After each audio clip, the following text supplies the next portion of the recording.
These were the words of Mbali Ntuli, the Democratic Alliance's leadership hopeful. She has challenged John Steenhuisen, the party's interim leader, to a US-styled televised public debate. So, joining us online this morning is Miss Mbali Ntuli. A very good morning to you, Miss Ntuli. Thank you for your time and welcome to the program. Good morning, Mohammed, and thank you so much for having me. You believe that you can bring bold, transformative, and visionary leadership to the Democratic Alliance. First of all, I and our listeners would first like to know who is Mbali Ntuli? For the past 12 years, I've held various positions from being the National Youth Chair to the National Youth Leader. Been a councillor in the city of eThekwini, and I'm a two-term member of the Provincial Parliament. I've also served as the party's campaign director in the last election in KZN, where I helped the party to grow, which was really significant because, as I'm sure you and your viewers will know, much of our provinces actually went backwards in last year's election. So I've been an activist, I've been a public representative, and I've been a staff member. So I've been at every level of the Democratic Alliance.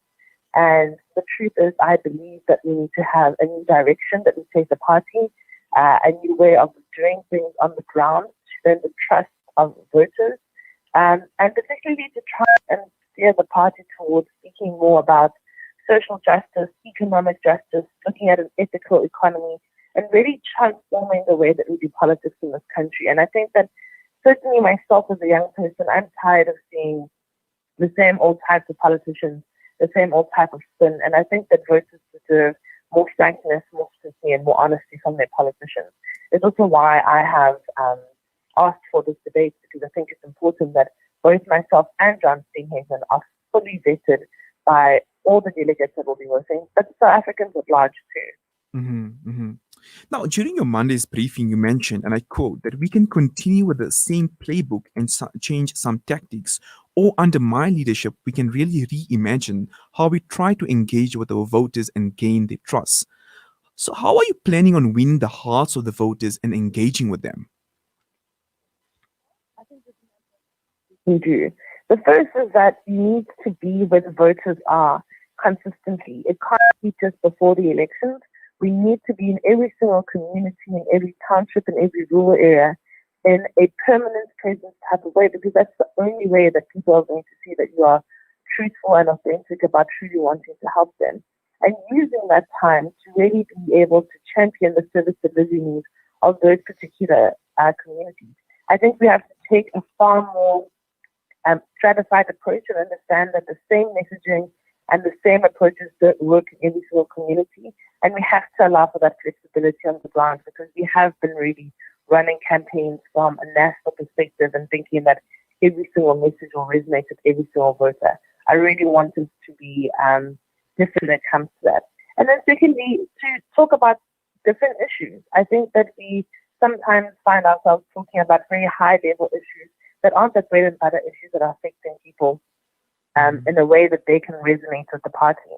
And lastly, I think that the person who is the leader of the party is also a big component, because people will vote sometimes just on how they relate to somebody who's there. And I think, unfortunately, if we go with the current leadership that we have, people have already seen this leadership and considered them part of the establishment. They were also the ones that sat on all the national bodies of our party and watched us as we regressed by continuing with the strategies that hadn't, worked in the past. Mm-hmm. And I think that they might be interested and might look at us differently if we were to take a different direction with the things that I've said, but also to have somebody who's completely different in terms of the political discourse in South Africa. We don't have any young leaders. We certainly don't have any young black female leaders who are putting their hands up to try and lead a political party. And if nothing at all, I think that might give some interest to people who've never voted for us to maybe take a chance to look at what we might be having to offer.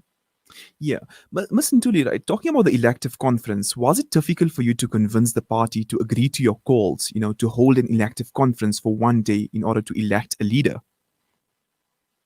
So I think that the party listened to my calls that we could not have just an elective conference, because that would have been a farce of an election. The point of Congress is not just to elect a leader, but to also debate the very important constitutional amendments, policy issues, that the party needs to get itself on board with. And what had previously been suggested, which was just an election of the leader, was something that I was prepared to fight very strongly against.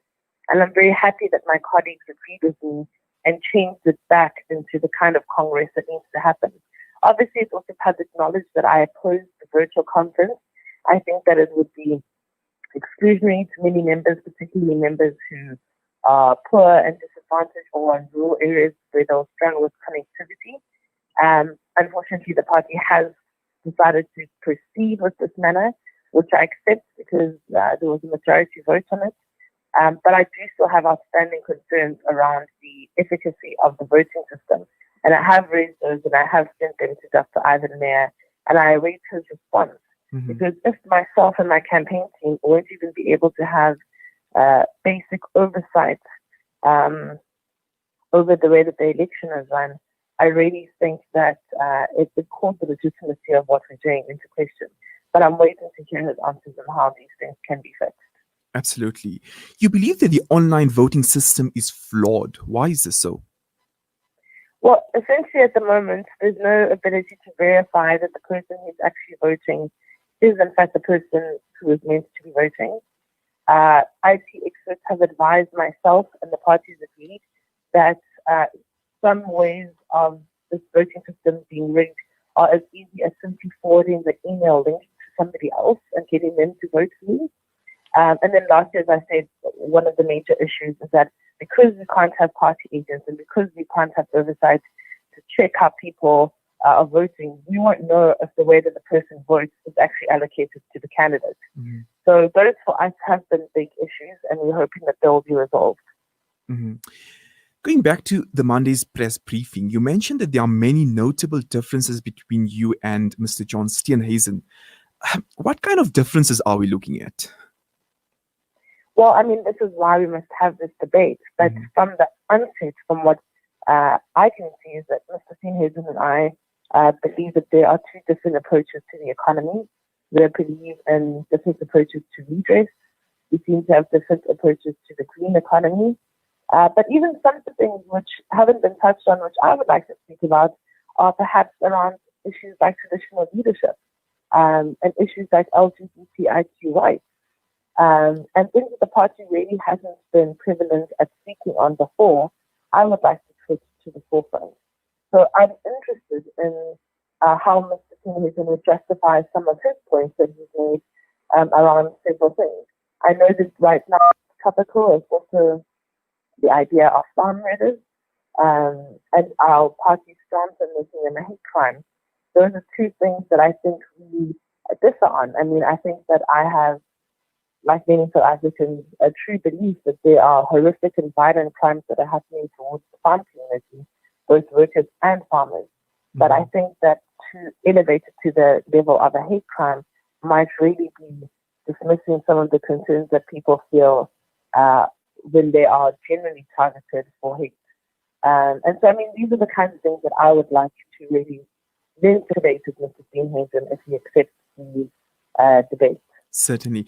Ms. Ntuli, I do thank you for your time this morning, and thank you for taking out time from your busy schedule. We really appreciate it. That was Mbali Ntuli, the Democratic Alliance's leadership hopeful, and as some would call her, the new kid on the block.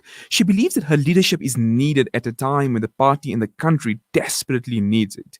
She wants to show that her party can make South Africa the kind of country we all want. Massive explosions have rocked Lebanon. Homes destroyed, hundreds of people missing, and many more have passed